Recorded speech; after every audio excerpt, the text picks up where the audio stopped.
नमस्कार, आप देख रहे हैं रफ्तार और मैं हूं आपके साथ निकिता पांडे। जम्मू कश्मीर में 10 साल के बाद विधानसभा चुनाव हो रहे हैं। आर्टिकल 370 हटने के बाद पहली बार वोटिंग हो रही है। यह भी पहली बार है जब जम्मू कश्मीर में केंद्र शासित प्रदेश के रूप में विधानसभा चुनाव हो रहे हैं। जब आर्टिकल 370 हटाया गया तो राज्य को 2 केंद्र शासित प्रदेशों में बांट दिया गया, जम्मू कश्मीर और लद्दाख। अलग राज्य का दर्जा चुनाव का प्रमुख मुद्दा है। प्रधानमंत्री नरेंद्र मोदी, गृह मंत्री अमित शाह ने इसका वादा किया है।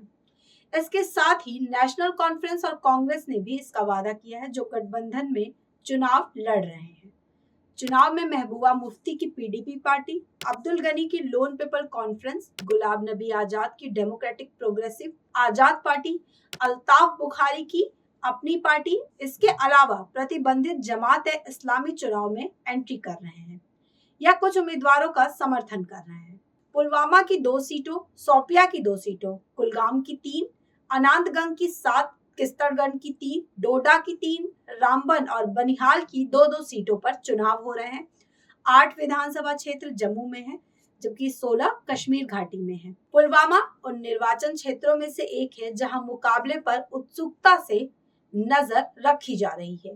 पीडीपी के युवा लीडर वहीद उर रहमान पारा अपना पहला चुनाव लड़ रहे हैं। पारा अब मोहम्मद खलील बंद के खिलाफ पहला चुनाव लड़ रहे हैं, जो अब नेशनल कॉन्फ्रेंस के साथ हैं। जब खलील बंद पीडीपी में थे तो पारा ने युवा नेता के रूप में इनके लिए प्रचार किया था।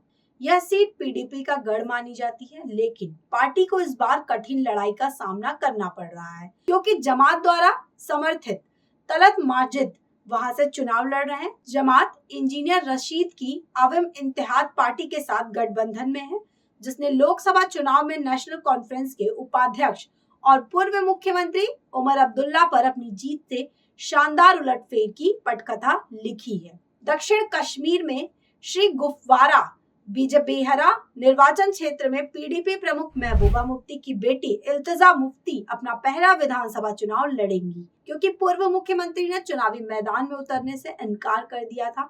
37 वर्षीय सुश्री मुफ्ती का मुकाबला नेशनल कॉन्फ्रेंस के बशीर अहमद शाह और भाजपा के जम्मू कश्मीर उपाध्यक्ष शोफी यूसुफ से है।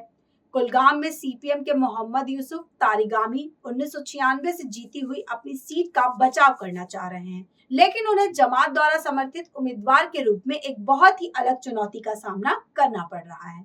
जम्मू कश्मीर में हाल ही के महीने में आतंकवादी घटनाओं में वृद्धि देखी गई और पिछले सप्ताह 3 मुठभेड़ भी हुए, जिसमें एक जूनियर कमिश्नर अधिकारी सहित सेना के 2 जवान शहीद हो गए और कम से कम 5 आतंकवादियों को मार भी गिराया। जम्मू कश्मीर के इस चुनाव पे आपकी क्या राय है, कमेंट कर जरूर बताएं और साथ ही हमारे चैनल रफ्तार को फॉलो करना ना भूलें।